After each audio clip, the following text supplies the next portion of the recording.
এবারে metal presence কৃষি সংবাদ, সুজলা সুফলা।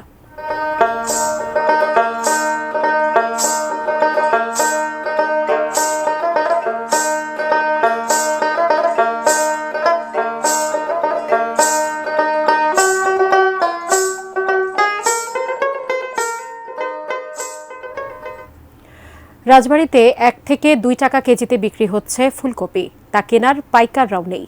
বিক্রি করতে না পেরে কৃষক খেতেই নষ্ট করে ফেলছেন ফুলকপি। রাজবাড়ী প্রতিনিধি লিটন চক্রবর্তীর তথ্য ছবিতে ডেস্ক রিপোর্ট। রাজবাড়ীর বালিয়াকান্দি উপজেলা ফুলকপির জন্য প্রসিদ্ধ। এবার ফলনও ভালো হয়েছে। প্রতিটি ফুলকপির ওজন 2 কেজির বেশি। তবে বাজারে মিলছে না দাম। চাষিরা বলছেন, প্রতি কেজি কপি 1 থেকে 2 টাকায় পাইকারি বিক্রি হয়, যার উৎপাদন খরচ 5 থেকে 6 টাকা।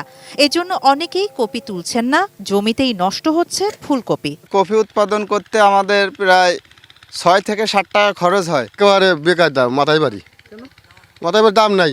কৃষি বিভাগ বলছে, একই সময়ে সব ধরনের শীতের সবজি বাজারে আসায় ফুলকপির দাম পড়েছে। যারা শুরুতে বাজারে তুলেছেন তারা লাভবান হয়েছেন। ফুলকপির যে চাষ আছে এই দাম কিন্তু একটু কম আছে, তবে আমাদের যে কৃষকগুলো আছে এই কৃষকগুলো কিন্তু তার যে মূল্যটা সেই মূল্য কিন্তু পেয়ে গেছে। শাহানা জাহান, ডেস্ক রিপোর্ট, ATN নিউজ।